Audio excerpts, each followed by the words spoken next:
करुण नायर, पहले भी हम बात कर रहे थे कि पहली इनिंग्स आईपीएल 2025 में उन्होंने अच्छी बैटिंग की, उसके बाद लगातार वो स्ट्रगल करते रहे और आज तो स्ट्रगल का इंतहा हो गया। पहली बॉल पे ही पैट कमिंस ने विकेट कीपर के हाथों उनका काम तमाम कर दिया।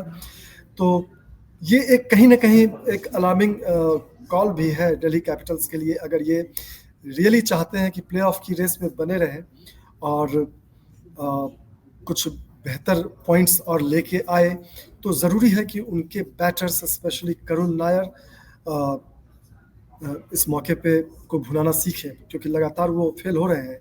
और के एल राहुल ने काफ़ी रन बनाए हैं ऑरेंज कैप की रेस में भी कह सकते हैं, क्योंकि टॉप 10 बैटर्स में वो शामिल है। लेकिन फाफ डुप्लेसी का बल्ला यहाँ आके रुक गया।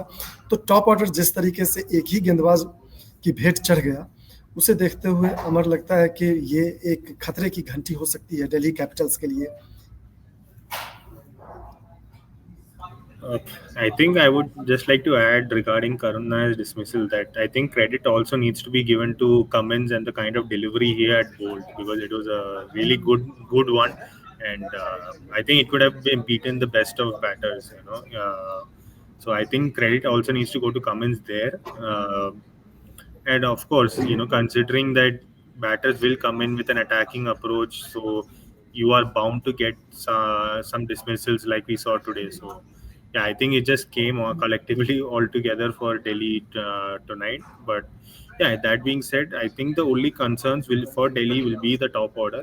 I think someone like a KL, Aksar, Stubbs, Ashutosh, these four batters, middle order batters particularly, have proven themselves to be reliable guys in the middle order. But I think the top order will be a big issue for these guys. And yeah, and I think if you look at most champion sides in the IPL, they have had a strong top order. So over the years, so I think that is one thing these guys would like to sort out as soon as possible.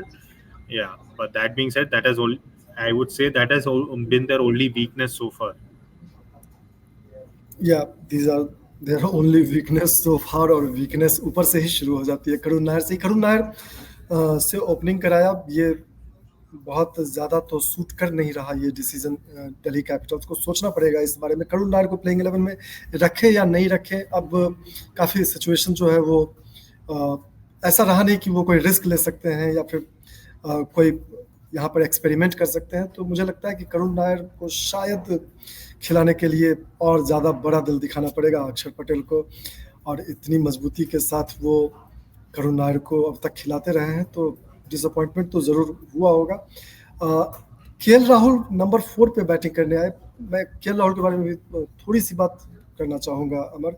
Number 4 पे, और जब वो batting करने आए तब already 2 wicket निकल चुके थे। इसके बावजूद केएल राहुल हालांकि 14 गेंदों में 10 रन बनाए, वो काफ़ी संभल के खेल रहे थे, लेकिन उनका विकेट पैट कमिंस ने नहीं, जयदेव उनादकट ने लिया, और उन्होंने भी कैच पीछे ही विकेट कीपर के हाथों में, विकेट कीपर के ग्लव्स में ही उन्होंने कैच दिया। तो कहीं ना कहीं पिच का भी थोड़ा सा रोल तो नज़र आ रहा है साफ, कि बॉल में एक डेविएशन और एक मूवमेंट तो था, तो पिच से भी मदद मिली। लेकिन हाँ, आपको क्रेडिट हैदराबाद के बॉलर्स को तो देना ही पड़ेगा, जिन्होंने पिच का पूरा फ़ायदा उठाया